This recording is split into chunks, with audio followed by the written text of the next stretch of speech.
Welcome to Conspiracy Theories and Cover-Ups. I'm your host, Ben Carter, and in today's episode, we dig deep into one of the most widely accepted stories in science, the age of the dinosaurs. From museum halls to children's books, their dominance seems unquestionable. But what if the entire narrative has been built on shaky ground? Fossil frauds, strange gaps in discovery, and powerful institutions guarding the official story. Today we ask the forbidden question. What if everything we know about dinosaurs is a lie? The modern understanding of dinosaurs began to take shape during the early 19th century, a time of explosive scientific discovery and rapid industrial expansion. In 1824, British geologist William Buckland officially described the first dinosaur genus, which he named Megalosaurus. Just over a decade later, in 1842, anatomist Richard Owen coined the term Dinosauria, meaning terrible lizard. This was not merely a scientific classification, it was the birth of a narrative. Dinosaurs quickly captured the imagination of the Victorian public, aligning perfectly with the era's fascination with ancient worlds, lost empires, and prehistoric grandeur. But the rise of dinosaur science did not occur in a vacuum. It happened alongside growing tensions between science and religion, particularly in the debate over evolution. The fossil record, especially large reptilian bones, became central to the argument for Darwin's theory of natural selection. Dinosaurs, in this context, were more than just creatures of the past. They were ideological weapons in a battle for control over humanity's origin story. Institutions that championed the evolutionary view, including museums and universities, heavily promoted dinosaur discoveries as symbols of scientific progress and modern thinking.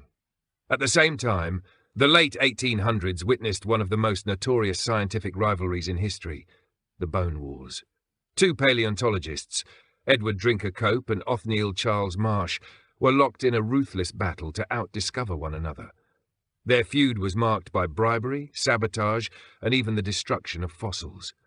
In their rush to name and claim new species, accuracy was often sacrificed for prestige. Dozens of species were later found to be duplicates, composites, or complete fabrications.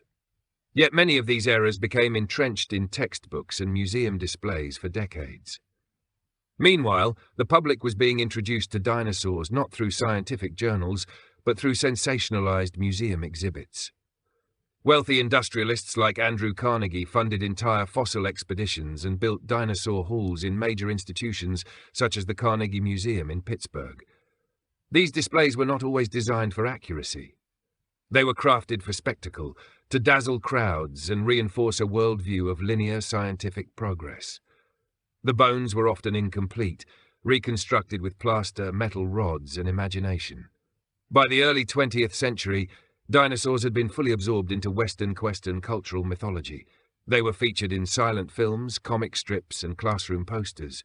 But behind the scenes, the fossil record remained patchy, riddled with assumptions and interpretations. The dominance of a single historical narrative, that dinosaurs ruled the Earth for over 160 million years before mysteriously vanishing, became institutionalized. Alternative interpretations were dismissed, and dissenting voices were gradually silenced. The foundation of this vast scientific empire, some argue, may not be as solid as we have been led to believe. As the official dinosaur narrative gained traction, a select group of influential individuals and institutions emerged as gatekeepers of the prehistoric timeline. One of the most pivotal figures was Barnum Brown, a fossil hunter employed by the American Museum of Natural History in the early 1900s. Brown is often credited with discovering the first partial skeleton of the Tyrannosaurus rex, but his methods were not those of a modern scientist. He scoured the American West with hired crews, dynamiting rock formations and shipping crates of bone fragments back east. Many of his discoveries were reconstructed with considerable artistic license, raising questions about how much of what we call a dinosaur was ever truly found intact. Brown's mentor and employer, Henry Fairfield Osborn, was not only a paleontologist, but also a prominent eugenicist. He used the museum's exhibitions to promote ideas about racial hierarchy and evolution, positioning dinosaurs as ancient proof of nature's brutal selection process. The blending of science and ideology created an environment where facts could be molded to support broader narratives. If a bone did not fit the desired story, it could be labelled as a different species, or quietly set aside. Elsewhere, institutions like the Smithsonian and the Royal Ontario Museum followed similar patterns. Fossils, once rare and precious, were now in high demand. This demand fueled the rise of commercial fossil hunting, a lucrative business where amateur diggers could sell bones to museums, collectors, and universities. In such a market-driven system, the pressure to deliver spectacular finds often encouraged exaggeration. Mislabeling became common. Bones from different animals were combined to create new species. In some cases, entire skeletons were built from a few fragments and filled in with plaster models.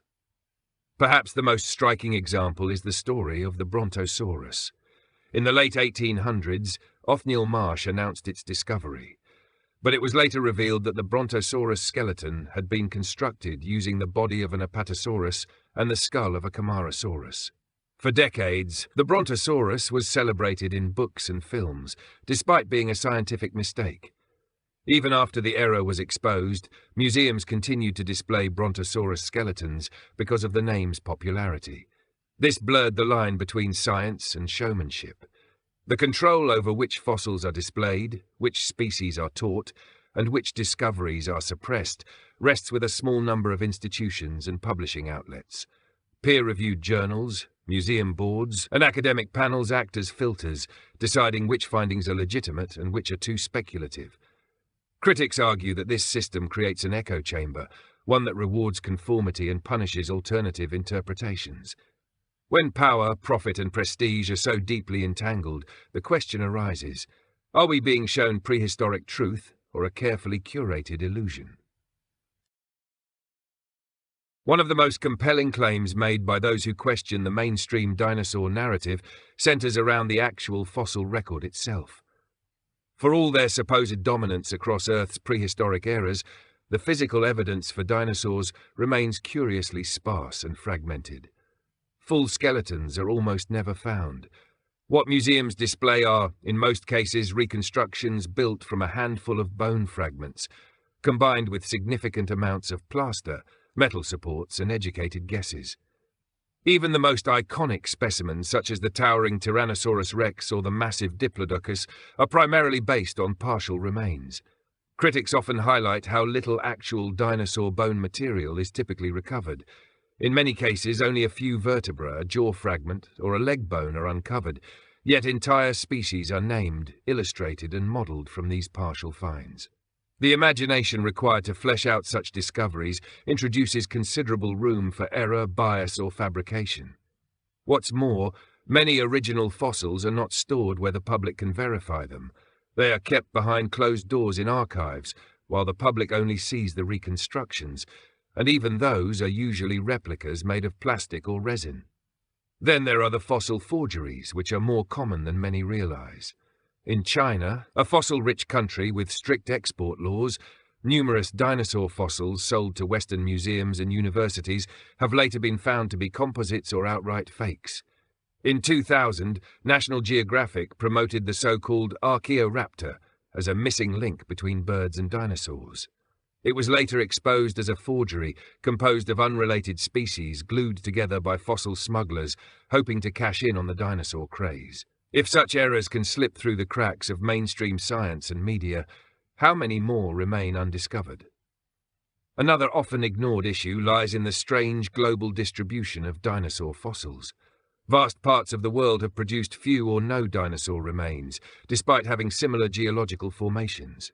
The vast majority of major dinosaur discoveries have occurred in a few concentrated zones, parts of North America, China, and Mongolia, often in regions already tied to state-funded excavation efforts or institutions with a vested interest in promoting fossil finds.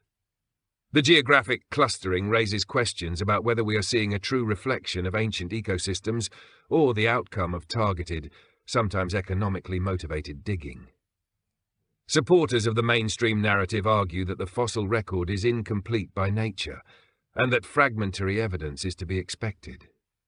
But critics counter that this very incompleteness should demand more caution, not certainty. when the bones themselves are few and far between, when some are proven fake, and when interpretations change from one decade to the next, how firm can the foundation of dinosaur science truly be? And how much of what we think we know is based not on evidence, but on assumptions passed down from museum to museum, generation to generation? To understand the strength of the claims made by mainstream paleontology, we must examine how the core evidence is analysed, categorised, and ultimately presented to the world. Much of the modern dinosaur record is built upon techniques that are not as precise as many believe. Radiometric dating, often held up as the gold standard for determining fossil ages, relies on the assumption that decay rates of radioactive isotopes have remained constant over millions of years. Yet, even small shifts in environmental conditions, cosmic radiation or chemical exposure could potentially alter these rates. Some geologists argue that the dating methods used can yield vastly different results depending on which isotope is selected or which layer the sample is taken from. This introduces uncertainty, especially when the difference between two geological periods might be tens of millions of years. Fossil identification also leaves much to interpretation. When a new bone is found, its classification depends heavily on comparative anatomy. Paleontologists compare it with known specimens, trying to determine whether it belongs to an existing species or represents something new. But when only a few bones are available, the line between a new species and a variation of a known one becomes blurred. This has led to what some researchers call taxonomic inflation, where slight differences in shape or size are enough to declare a new genus or species. The incentive structure behind these decisions is worth noting. Naming a new dinosaur often brings fame, publication, and funding. Another cornerstone of dinosaur science is the idea that birds evolved from small feathered dinosaurs. This theory is supported by a growing body of fossil evidence, primarily from China, showing feathered creatures with both avian and reptilian features. But critics argue that this narrative has become self-reinforcing. When researchers find a fossil with feathers, it is often assumed to be a dinosaur. When a fossil appears reptilian, it is sometimes retroactively assigned bird-like traits. This circular reasoning, they say, makes the theory difficult to challenge. The case of Archaeopteryx, long thought to be the earliest bird, shows how interpretations can shift. Once held up as a definitive link between dinosaurs and birds, some scientists now argue it may have been a unique offshoot, not a true ancestor of modern birds. There is also the issue of artistic reconstructions. The vivid, dynamic images of dinosaurs we see in textbooks and documentaries are not photographs, they are speculative models. Skin texture, muscle mass, posture, and coloration are all inferred. Sometimes, the same fossil has been reconstructed in entirely different ways, depending on the prevailing theories of the time. A creature once shown dragging its tail along the ground is later depicted running like a bird. None of these reconstructions are inherently wrong, but they reveal how flexible and interpretive dinosaur science can be.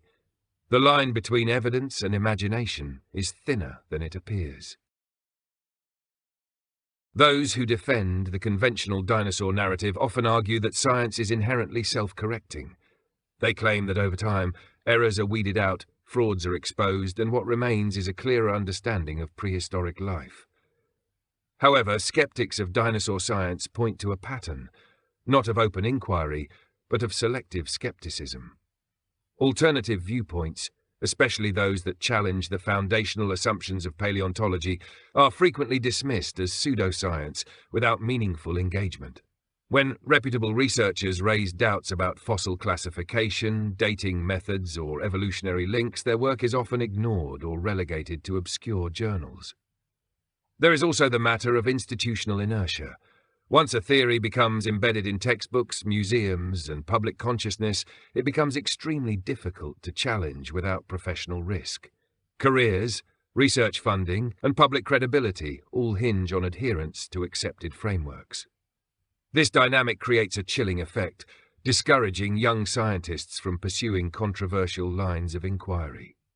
Even when inconsistencies are acknowledged, such as the misidentification of species or the retraction of famous discoveries, These moments are typically treated as exceptions rather than signs of systemic issues. Critics also highlight how the term dinosaur denier has been used to delegitimize dissent. Rather than addressing the substance of the criticism, opponents are often painted as anti-science or religious fundamentalists. But many who question dinosaur science are not motivated by ideology. They are engineers, geologists, and independent researchers who simply find the evidence inconsistent with the claims. The mocking tone, often used to portray skeptics, reveals more about the need to protect the orthodoxy than it does about the merit of the arguments. Skeptics further argue that dinosaur science often moves the goalposts. For decades, dinosaurs were depicted as slow, cold-blooded reptiles. Then, in the late 20th century, they were reimagined as warm-blooded, agile and bird-like. Feathers were added, behaviors were inferred, entire reconstructions changed overnight, often based on speculative evidence. This rapid evolution of the narrative raises questions. If so much about dinosaurs can be reinterpreted, what anchors the theory at all? How much of the modern view is evidence-based, and how much is trend-driven? Even in the face of public fascination, certain questions linger. Why are there so few fossils found in situ, untouched and embedded within undisturbed rock? Why are fossilized bones so often found already removed from context, sold privately, or handled in ways that limit verifiability? And why, in an age of advanced technology, are we still relying on visual reconstructions and historical methods that leave so much room for artistic influence? These questions, critics argue, do not require rejection of all paleontology, but they do call for more transparency, more humility, and a willingness to consider that the story we have been told, the story etched into museum walls and animated on our screens, might be more myth than fact. Beyond the scientific debates, the dinosaur narrative carries powerful cultural and psychological weight. It is not simply a story of ancient reptiles. It is a modern myth, one that speaks to extinction, dominance, and the fragility of life on Earth. From a young age, children are taught about dinosaurs as a gateway to science, evolution, and natural history. Toy dinosaurs, cartoons, school lessons, and blockbuster films embed these creatures deeply into our collective imagination. But some researchers argue that this myth-making function is no accident. It serves a larger purpose, to shape how we see the world, our past, and our future. In this view, dinosaurs are not just extinct animals. They are symbols of nature's cold indifference and the inevitability of death on a planetary scale. Their story reinforces a worldview where extinction is natural, life is fleeting, and humanity is the current apex, but only temporarily. The asteroid impact theory, for example, suggests that all species, no matter how dominant, can be wiped out instantly by cosmic forces beyond their control. This fosters a subtle undercurrent of existential fear, a fear that fits neatly into broader cultural narratives about climate change, overpopulation, and future collapse. The imagery surrounding dinosaurs also supports the ideology of progress. By presenting dinosaurs as lumbering, primitive beasts who were replaced by more advanced mammals, including humans, the narrative reinforces a linear view of evolution. It aligns with the idea that history is a march toward complexity, intelligence, and control over nature. This viewpoint fits perfectly within a technological society that prizes development, conquest, and mastery over the environment. The past is portrayed as wild and chaotic, while the present is seen as ordered and superior. Some theorists go further, suggesting that the dinosaur narrative plays a role in preparing society for more controversial ideas, such as extraterrestrial life or even controlled extinction events. If we accept without question that species once dominated the planet for millions of years and then vanished, it becomes easier to accept that humanity too could be removed from the equation, or replaced. This line of thinking has emerged in fringe circles, linking ancient extinction events with advanced non-human intelligences, suggesting that the disappearance of the dinosaurs may have been intentional, not accidental. Moreover, the central institutions that curate dinosaur science, museums, universities, science media, often serve as arbiters of truth in many domains. When they present dinosaur history with authority, it builds trust not just in paleontology, but in the scientific establishment itself. This trust, once established, extends to other narratives about health, technology, history, and even politics. The dinosaur story, then, is not just about fossils. It is part of a larger structure of belief, one that subtly shapes how society interprets both the past and the present. The influence of the dinosaur narrative extends well beyond scientific journals and academic conferences. It has become a cornerstone of popular media, commercial branding, and public education. From Hollywood blockbusters like Jurassic Park to the countless documentaries aired on television channels dedicated to science and history, the image of dinosaurs has been shaped by storytellers as much as by scientists. These portrayals are not neutral. They often reflect the dominant assumptions of the time and reinforce specific cultural values. Dinosaurs are shown as aggressive, primal forces of nature, either to be feared or admired. This characterization plays into broader narratives about power, evolution, and survival. The Jurassic Park franchise, beginning in the early 1990s, played a significant role in revitalizing public interest in dinosaurs. But more than that, it reframed how dinosaurs were seen. The creatures in these films were not just scientific reconstructions. They were designed for entertainment. Their behaviors, sounds, and movements were built with dramatic tension in mind. The velociraptor, for instance, was depicted as a highly intelligent pack hunter, despite limited fossil evidence supporting this behavior. Yet because the film's visuals were so convincing, these fictional traits became accepted as fact in the public mind. Museums and educational institutions followed suit, updating their exhibits to reflect the new dinosaur image. Animatronic models, immersive experiences, and digital recreations replaced static displays. These exhibits are highly engaging, but they also blur the line between education and entertainment. Visitors are rarely told how much of what they see is speculative. Instead, the presentation is polished, authoritative, and rarely invites skepticism. The result is a form of passive indoctrination, not through conspiracy, but through repetition and spectacle. Merchandising has also played a powerful role in shaping the narrative. Dinosaur imagery is used to sell everything from cereal to clothing to children's books. These representations reinforce a specific version of history, one that is exciting, visually striking, and deeply embedded in consumer culture. The repetition of these images from an early age normalizes the dinosaur story to the point where questioning it feels absurd or even offensive. Educational curricula further reinforce the accepted narrative. Children are introduced to dinosaurs in early elementary school, often before they have developed critical thinking skills. Textbooks present fossil reconstructions as facts, rarely distinguishing between bone fragments and full skeletons, or between direct evidence and interpretation. By the time students reach higher education, the framework is already deeply ingrained. Alternative theories are seldom presented, and when they are typically framed as fringe or irrational.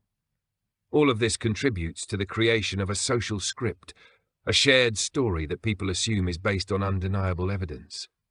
When challenged, this story is defended not just by scientists, but by an entire cultural apparatus that includes filmmakers, educators, journalists, and even toy manufacturers. It becomes more than a scientific theory.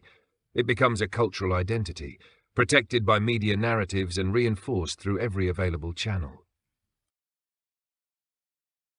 Within the shadow of the mainstream dinosaur narrative, a variety of alternative theories and fringe interpretations have emerged.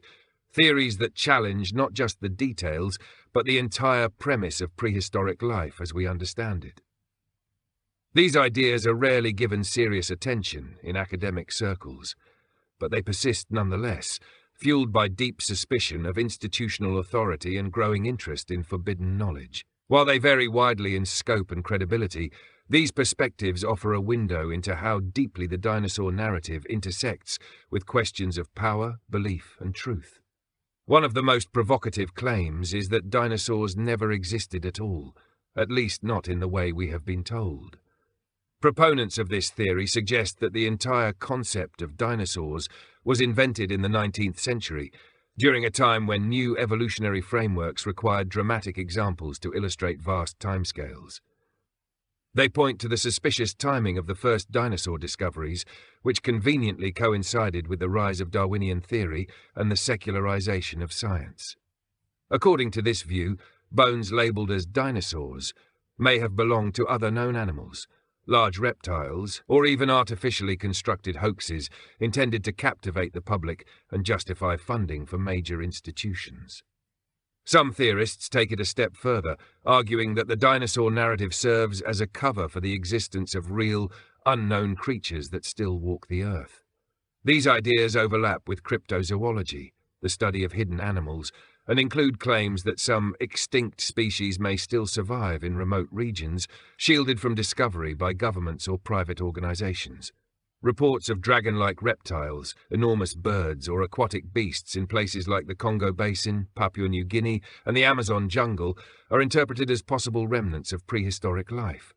These stories are usually dismissed as folklore, misidentification, or fantasy, yet they persist across cultures and continents. Others explore metaphysical or interdimensional interpretations. In this view, dinosaurs were not purely physical creatures, but entities that once manifested in a different phase of Earth's reality.